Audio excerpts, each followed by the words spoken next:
Hello friends, आप सभी का स्वागत है आपके चैनल सिलेक्टिव क्लासेस पर। डियर स्टूडेंट्स, इस सीरीज़ में हम लोग बात कर रहे हैं कि हम कैसे उन टॉपिक्स को समझें, उन कंसेप्ट को समझें जो हमें एक पॉलिटिकल अवेयरनेस दे सकते हैं।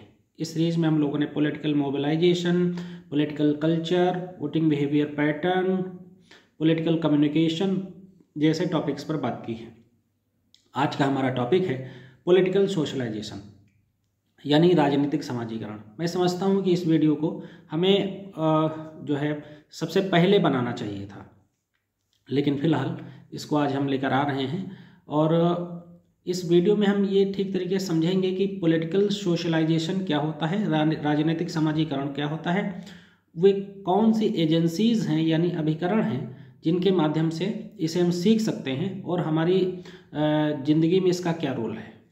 देखिए, हम सभी लोग, जो लोग 18 साल के हैं या उसके ऊपर के हैं या 18 साल से कम के भी हैं, आज के टाइम में आज हम एक ग्लोबल वर्ल्ड में रह रहे हैं। एक तरीके से हमारे पास जो है ऐसे प्लेटफॉर्म्स हैं, इक्विपमेंट्स हैं जिनके माध्यम से हम पूरी दुनिया को समझते हैं, देखते हैं। उनकी न्यूज़ हमें जो है सेकंड दर सेकंड, मिनट दर मिनट मिलती रहती हैं। लेकिन वो रियल जो है हमें बैकग्राउंड चाहिए, वो रियल हमें एक स्पेस चाहिए जिसमें हमारी समझ सबसे पहले न्यूट्रल होनी चाहिए। हम किसी पार्टी, किसी विचारधारा से निश्चित ही अपनी ज़िंदगी में कभी ना कभी जुड़ते हैं। हमारी सोच, हमारी टेंडेंसी उस तरीके की होती है, तो हम उस पार्टी से या उसकी पार्टी की विचारधारा से आकर जुड़ते ही हैं, या एक सोशल एक्टिविस्ट की तरह से भूमिका में रहते हैं। तो इसी तरह से पॉलिटिकल एक्टिविस्ट भी होते हैं जिनका काम होता है कहीं ना कहीं अवेयर करना।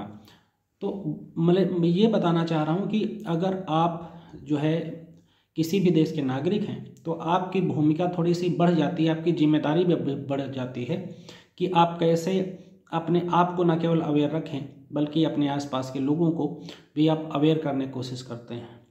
और इसमें बहुत ज़्यादा पढ़े लिखे होने की आवश्यकता भी नहीं है। लेकिन अगर आप सोशियोलॉजी में मास्टर्स कर रहे हैं या आप यूपीएससी की तैयारी कर रहे हैं या पीसीएस तैयारी कर रहे हैं तो ये वीडियो आपके लिए काफ़ी हेल्पफुल है, क्योंकि वहाँ भी आपके कोर्स में ये जो है ये मेंशन है, ये टॉपिक्स। तो बेसिकली हम समझ सकते हैं कि पॉलिटिकल सोशलाइजेशन क्या है, उसके कौन से एजेंसीज हैं जो उसको इफ़ेक्ट करती हैं, हम इसे कैसे बेहतर तरीके से समझकर अपने जो पॉलिटिकल जो वैल्यूज़ हैं उनको और स्ट्रॉन्ग कर सकते हैं। ठीक है, जैसा कि हम जानते हैं सोशलाइजेशन एक प्रोसेस है। ठीक है, समाजीकरण एक प्रक्रिया है जो हमारी ज़िंदगी भर चलती है। इसे हम day by day, minute by minute हम इसे सीखते हैं। ठीक है, अब ऐसा होता कैसे है, जैसे जब हम पैदा होते हैं और उसके बीच में जो हमारी मृत्यु के बीच में जितनी भी जो भी कालखंड है, जितनी पूरी ज़िंदगी होती है, उसमें हम हर दिन, हर समय, एज के हर दौर में हम कुछ ना कुछ सीखते रहते हैं। उसी सीखने की प्रक्रिया को समाजीकरण कहा जाता है और ये कभी ख़त्म नहीं होती। इसलिए कहा जाता है सोशलाइजेशन एक लाइफ लॉन्ग प्रोसेस है, जीवन पर्यंत चलने वाली प्रक्रिया है। क्योंकि सोशलाइजेशन एक जनरल टर्म है ना, लेकिन इसके बहुत से रूट्स हैं। जैसे उसमें से एक रूट की हम लोग आज बात करेंगे, जिसे पॉलिटिकल सोशलाइजेशन कहा जाता है। ठीक है, पॉलिटिकल राजनीतिक समाजीकरण। जैसा कि मैंने अपने जो है वीडियो के स्टार्टिंग में पहले ही बताया कि हम जब 18 साल के हो जाएं या उसके पहले भी हैं तो हमारी थोड़ा सा जिम्मेदारी हो जाती है एक नागरिक के तौर पर। हमारे संविधान के भाग 2 में नागरिकता के प्रावधान की बात करी गई है, अनुच्छेद 5 से 10 तक, बेसिकली 11 तक भी कह सकते हैं। तो वहाँ पर हमारी एक जिम्मेदारी क्या होती है कि हम एज ए सिटीजन हम कैसे अपने जो है रिस्पॉन्सिबिलिटी को ठीक तरीके से निभाएं। जब हम एक सजग नागरिक होंगे तभी हम ऐसा कर पाएंगे। अगर हमारा सोशलाइजेशन बेसिकली वो अगर अच्छा नहीं हुआ होगा तो वो चीज़ें थोड़ा सा बायस्ड हो सकती हैं। हम यहाँ पर किसी पार्टी या राजनीति की बात नहीं करते, हर व्यक्ति की अपनी एक विचारधारा हो सकती है, वो उसके साथ जुड़कर बिल्कुल काम करे, लेकिन आपके अंदर वो बेसिक पॉलिटिकल वैल्यूज़ होने ज़रूरी हैं जिस बैकग्राउंड पर आप आगे जो है एक तरीके से बढ़ेंगे, है ना। उसे ही हम पॉलिटिकल सोशलाइजेशन कह सकते हैं। तो सबसे पहले जो पॉलिटिकल सोशलाइजेशन को बेसिकली एक सिटीजन ट्रेनिंग की तरह देखा गया, और हॉब्स, लॉक, रूसो इन जैसे जो लोग हैं, इन लोगों ने सबसे पहले इसी तरीके से इसे स्थापित करने की कोशिश करी। क्योंकि इन लोगों ने सबसे पहले इसमें एक अलग शैली में काम किया, उसका कारण ये था कि इन लोगों ने ही सामाजिक समझौता का सिद्धांत प्रस्तुत किया था। सामाजिक समझौता का सिद्धांत लेमैन की भाषा में मैं आपको बताता हूँ क्या है, कि जब आप और समाज जो है राज्य के, यानी समाज एक पक्ष है, समाज एक पक्ष है, राज्य और समाज के बीच में एक कॉन्ट्रैक्ट है जिसे सोशल कॉन्ट्रैक्ट कहा जाता है। यानी जैसे हम लोग टैक्स देते हैं, गवर्नमेंट के सारे गाइडलाइंस, रूल, रेगुलेशंस को फॉलो करते हैं, कॉन्स्टिट्यूशन को फॉलो करते हैं, बदले में हम राज्य से उम्मीद करते हैं कि वो हमें वो सिक्योरिटी प्रोवाइड करे, हमारे लिए रूल बनाए, हमें जो है जॉब दे, हमें जो है एजुकेशन, हमें हेल्थ एक्सेट्रा फैसिलिटी मुहैया कराए। तो ये एक तरीके का कॉन्ट्रैक्ट है जहाँ पर राज्य और नागरिक एक संविदा के तहत, एक समझौते के तहत आपस में जुड़कर काम करते हैं। इसी कॉन्ट्रैक्ट के आधार पर ही एक पूरे कॉन्स्टिट्यूशन की बुनियाद है, पूरे एक पॉलिटिकल जो आज का जो है वातावरण है उसकी पूरी बुनियाद है। एक तरीके से लोकतंत्र की बुनियाद इसी सोशल कॉन्ट्रैक्ट के कंसेप्ट पर बेस्ड है। ठीक है फ्रेंड्स, अब जो पॉलिटिकल सोशलाइजेशन है, इसकी स्टडीज़ कब से स्टार्ट हुई? तो बेसिकली इसकी स्टडीज़ मैं समझता हूँ कि 1950 के आसपास से स्टार्ट हुई।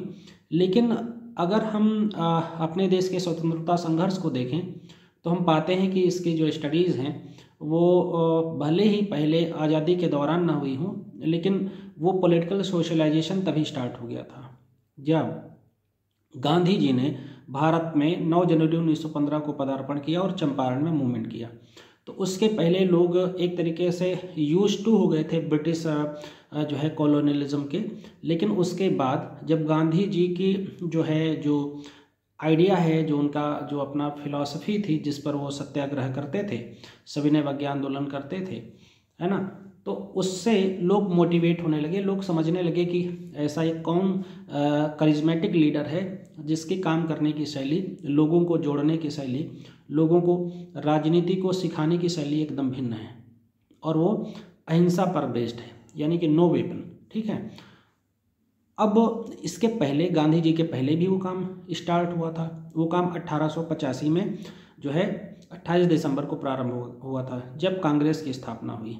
लेकिन तब इसके जो रिप्रेजेंटेटिव्स थे वो बहुत ही सोसाइटी के इलीट क्लास होते थे।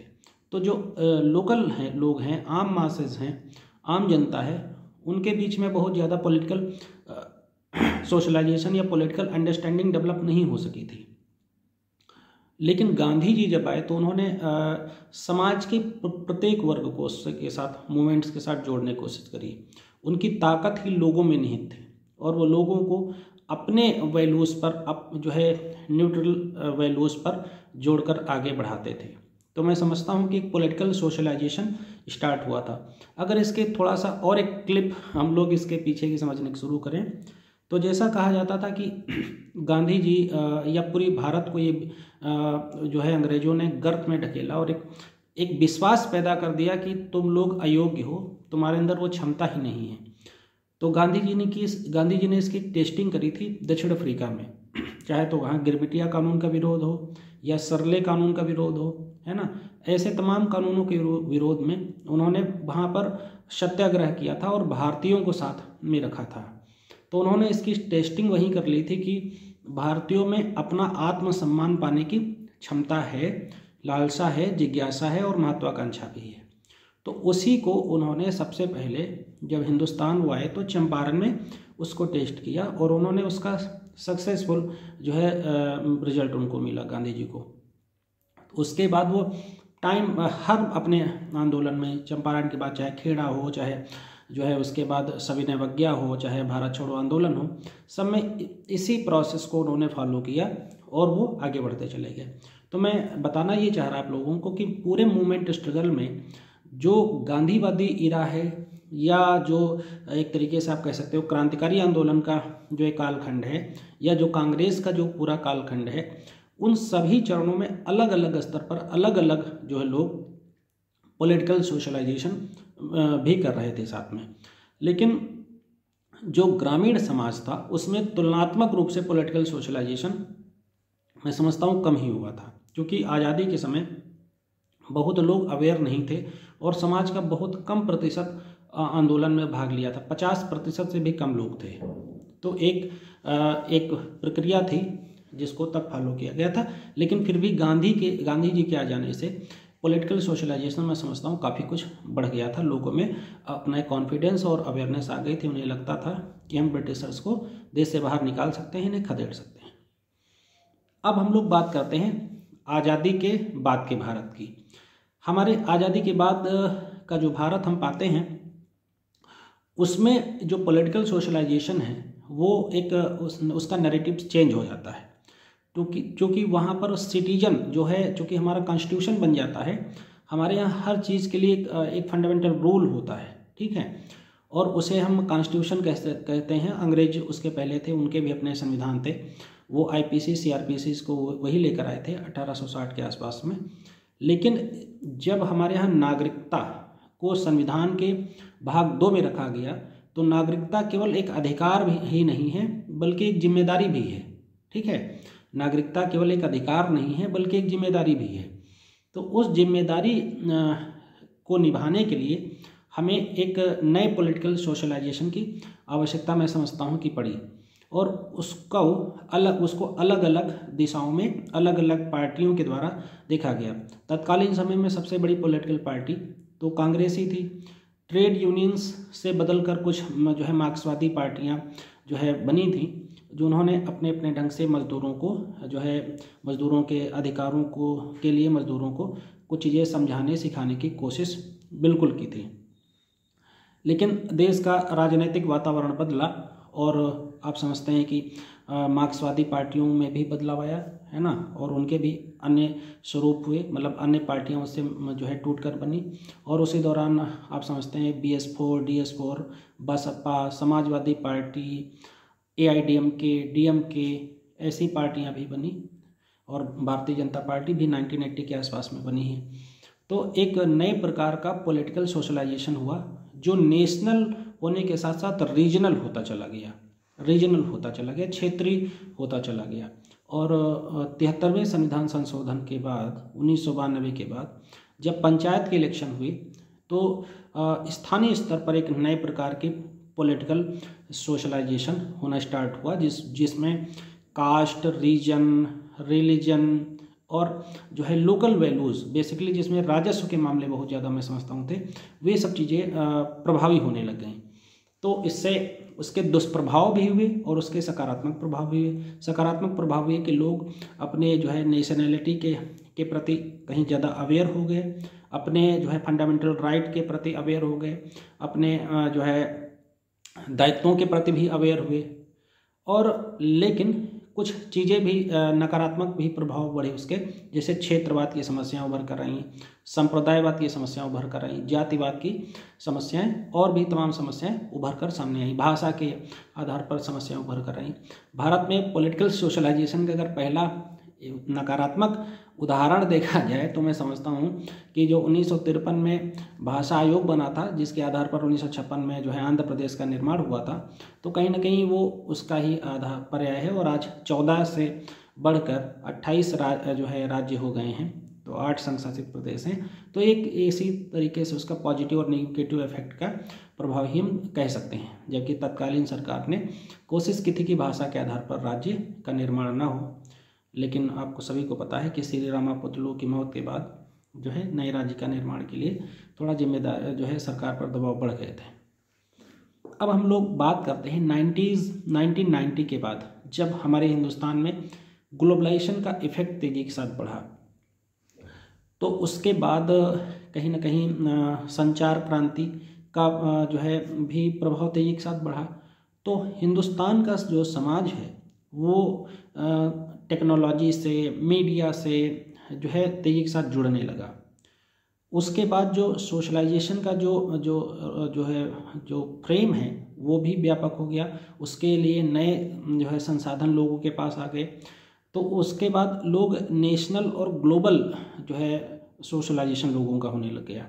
यानी कि अंतर्राष्ट्रीय मुद्दों में आपकी क्या रुचि है, आप किस पार्टी विशेष को पसंद करते हैं, आप राइटिस्ट हैं, आप लेफ्टिस्ट हैं, आप लेबर के इशूज़ उठाते हैं, आप एथनिक इशूज़ उठाते हैं, आप वीमेंस के इशूज़ उठाते हैं, आप जो है इन्वायरमेंटल इशूज़ पर आपका ध्यान है। ऐसे तमाम क्षेत्रों में जो है सोशलाइजेशन स्टार्ट हुए। और आज आप देखते हो कि जिस तरह से एक ग्लोबल सिटीजनशिप का दौर है, एनआरआईज हिंदुस्तान में, अभी खैर हिंदुस्तान में सिंगल सिटीजनशिप है, लेकिन एनआरआईज की बात होती है तो लोग विदेश में बैठकर भी हिंदुस्तान की राजनीति को इफेक्ट करते हैं। जैसे आप देखते हैं कि ब्रिटेन की जो है जिसे इंडियन डायस्पोरा कहा जाता है, जैसे ब्रिटेन में, अमेरिका में, वहाँ के जो राजनेता, वहाँ के यानी ब्रिटेन और अमेरिका, कनाडा, इन देशों के लोकल जो राजनेता हैं वो वहाँ की पॉलिटिक्स में हिंदुस्तान के लोगों के जो रोल को इग्नोर नहीं कर पाते हैं। जैसे ओबामा साहब थे तो हनुमान जी की जो है प्रतिमा को निकाल लिया करते थे। वैसे ही जो है कनाडा में पंजाब से बहुत हैं तो वो पंजाबियों के मुद्दे पर जो है थोड़ा सा शांत रहते हैं या उनके वोट को पाने के लिए वैसी कुछ बातें करते हैं। तो एक जो इंडियन डायस्पोरा है वो विदेश में बैठकर भारतीय राजनीति को प्रभावित करता है और विदेश की राजनीति को भी वहाँ प्रभावित करता है, जिससे हमारे देश के विदेशों से संबंध भी बेहतर होते हैं। तो ये एक कह सकते हैं कि ग्लोबलाइजेशन का एक इफेक्ट है, जिसकी वजह से एक नए प्रकार का पॉलिटिकल सोशलाइजेशन डेवलप हुआ है, जिसमें कम्युनिकेशन और कह सकते हो कि आप जो है संचार क्रांति का बहुत बड़ा रोल है। अब हम लोग बेसिक तौर पर सीखेंगे कि वे कौन से सब्जेक्ट मैटर हैं। अब बेसिक्स चीज़ों पर आएंगे कि वे कौन से सब्जेक्ट मैटर हैं जिनसे हम लोग सीखते हैं। तो जैसे हमारे सीखने का आधार क्या है कि कौन व्यक्ति सीख रहा है। ये जो लोग सिखाने वाले होते हैं, मतलब पॉलिटिकल सोशलाइजेशन जो लोग करते हैं, उनके जो है टारगेट्स कौन कौन लोग हैं। यानी कि कौन, जैसे कोई मीम्स आया, कोई कोट्स आया, कोई वीडियो आया, कोई स्लोगन आया, तो देखो टारगेट होता है कि यूथ के लिए है, कि जो है ये नीचे और उनसे नीचे के वर्ग के लिए है, या जो है मेच्योर 45-50 साल लोगों के लिए है, या उसके ऊपर के लोगों के लिए है, या सिविल सोसाइटीज़ के लिए है, या मज़दूरों के लिए है। अलग अलग वर्गों की बात मतलब मैं कर रहा हूँ कि या महिलाओं के लिए है ना, कि कौन सीखता है सबसे पहला। फिर वो सवाल है कि वो क्या सीखता है। जैसे आप देखते हो कि मैनिपुलेट करते हैं पॉलिटिक्स में अपने तरफ मुड़ने के लिए तमाम बार आप देखते हो नेहरू की आलोचना, अटल बिहारी वाजपेयी की आलोचना, गांधी की आलोचना, अलग अलग लोगों की आलोचना या उनके पक्ष में तमाम बातें कहना। ये मैं सिर्फ उदाहरण के लिए आपको बता रहा हूँ, मेरा अलग कोई उद्देश्य नहीं है। और फिर आप किससे सीखते हैं, ये बहुत इंपॉर्टेंट है कि जो व्यक्ति आपको सिखा रहा है क्या वो न्यूट्रल है। आज के टाइम में आप देखते हैं कि हर पार्टी का अपना एक जो है कहीं ना कहीं आईटी सेल होती है। वो आईटी सेल कैसे मैनिपुलेटिव वीडियो बनाती है जो आपको विचारों को मोड़ सकें, और कहीं ना कहीं आर्टिफिशियल इंटेलिजेंस और इन सब का यूज किया जाता है जिससे गलत को सही और सही को गलत बताया जा सके। ठीक है, और आप किन परिस्थितियों में सीखते हैं। ठीक है, ये 4 चीज़ें बहुत ज़रूरी हैं कि आप क्या सीखते हैं, किससे सीखते हैं, आपको कौन सिखाता है, और आप किन परिस्थितियों में सीखते हैं। अगर आप ये 4 चीज़ें सीखते हैं तो कहीं ना कहीं आपकी जो है सोच और अधिक व्यापक हो जाएगी, थोड़ा सा न्यूट्रल हो जाएगी, इनलार्ज हो जाएगी। फिर हम बात करते हैं कि पॉलिटिकल सोशलाइजेशन के अभिकरण क्या हैं, उनकी एजेंसीज क्या हैं जो हमें सिखाने की कोशिश करते हैं। तो सबसे पहला जो तत्व है समाजीकरण का, भाई वो देखिए परिवार है। परिवार ही वो प्रथम इकाई है या यूनिट है जो हमें सिखाती है हमें क्या सीखना है, वो हमारे लिए एक तरीके से तय करती है। क्योंकि वो एक पीढ़ी दर पीढ़ी होने वाली प्रक्रिया है, तो उसने अपनी पीढ़ी से जो सीखा होगा, जिस प्रकार के घर में बातें होंगी, स्वाभाविक है कि आप जो है उसी तरीके की चीज़ें आप प्रारंभिक तौर पर सीखेंगे। परिवार की भूमिका, शिक्षण संस्थाओं की भूमिका भी बहुत इम्पॉर्टेंट है। फिर उसी तरीके से आपकी मित्र मंडली कैसी है, आपके साथ काम करने वाले लोग कैसे हैं, जहाँ पर आप कम से कम 7-8 घंटे काम करते हो, उनसे आप उनके विचारों से प्रभावित होते हो। तमाम ऐसे रिलीजियस ऑर्गेनाइजेशंस होते हैं जो आपको ये सिखाने की कोशिश करते हैं। तमाम पॉलिटिकल ऑर्गेनाइजेशंस होते हैं जो आपके विचारों को, आइडियाज़ को जो है दिशा देते हैं।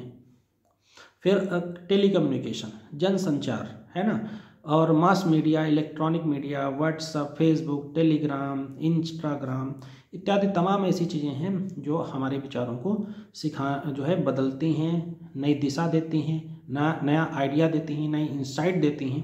तो इन सब चीज़ों की हमारी लर्निंग में बहुत इंपॉर्टेंट भूमिका है। लेकिन अनुभव, ज्ञान और वैल्यूज़ और जो ट्रेंड हैं ये भी बहुत इम्पॉर्टेंट चीज़ें हैं। यानी अगर आपके परिवार के अनुभव जैसे हैं वो आपके विचारों को कहीं ना कहीं मोड़ेंगे। आपके वैल्यूज़ कैसे हैं, आपको अगर सीमित ज्ञान मिला है तो आप सीमित बात करेंगे, आपका ज्ञान बहुत व्यापक है तो आप उस तरीके से अपने परिवार से, अपने समाज से सीखेंगे।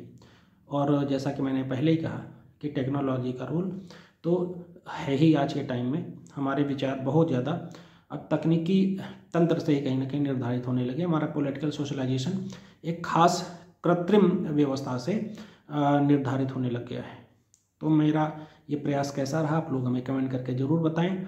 अगर आपको हमारा वीडियो पसंद आता है तो आप सभी से रिक्वेस्ट है कि इसे लाइक, शेयर, सब्सक्राइब जरूर कीजिए। Thank you very much.